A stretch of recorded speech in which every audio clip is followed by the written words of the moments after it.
quality of Rasulullah had reached the peak of perfection. Every outer quality of Rasulullah had reached the peak of perfection.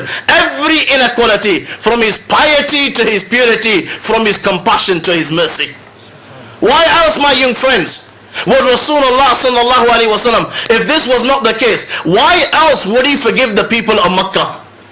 Were they not the same people that persecuted him and his followers for years on end? For over 20 years of his life, they persecuted him. They persecuted his followers. The likes of Bilal, they were dragged in the burning sun in a land where the temperatures exceed 50 degrees centigrade, and he would burn lying in the burning sun so that he doesn't run away. They would take large stones and they would place them on the chest, and then to add salt to the wounds, they would mock and they would say to him, "Oh Bilal, لا تزال هكذا حتى تموت أو تكفر بمحمد وتعبد اللات والعزى." Oh Bilal, we will keep on punishing you in this manner. We will keep on beating you in this manner till you do not leave the deen of Muhammad sallallahu alaihi wasallam, and you will worship the idols of Lat and Uzza. And after this, my young friends, they would beat him by day and by night, and then they would try to tie a rope around his neck, and they would give it to the children, and the children would drag him in the hills of Makkah al-Mukarramah.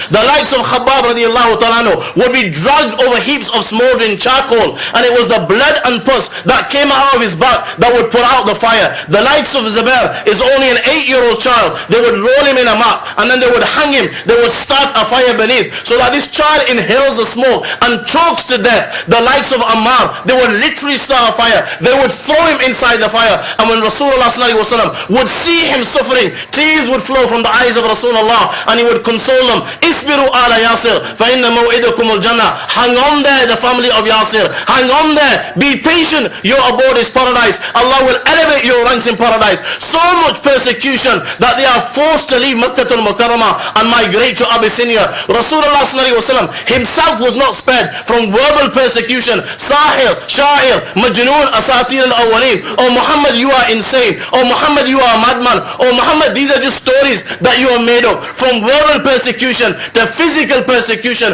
from thorns in his path to impurity on his back, persecution for years on end, that he has to leave Makkah al-Mukarramah and migrate to Medina al-Munawwara. And when he gets to Medina al-Munawwara, even there they do not live in peace. They plot and they plan and they try to put an end to him, put an end to his followers, to put an end to the Quran, put an end to Islam. And now Allah has blessed Muhammad. He returns to the very city from where they have driven him out from, as a fatih, as a conqueror. And all those people that persecuted him and his followers, they are there before him in Masjid al-Haram. He can see them with his very own eyes. All he has to do is raise an eyebrow, and there will be rivers of blood flowing in Masjid al-Haram. Tell me, how would these people receive the words were flowing from the lips of Muhammad? لا تثريب عليكم اليوم اذهبوا فأنتم الطلقاء. Go, Muhammad sallallahu alaihi wasallam frees every one of you. No harm will come to any one of you.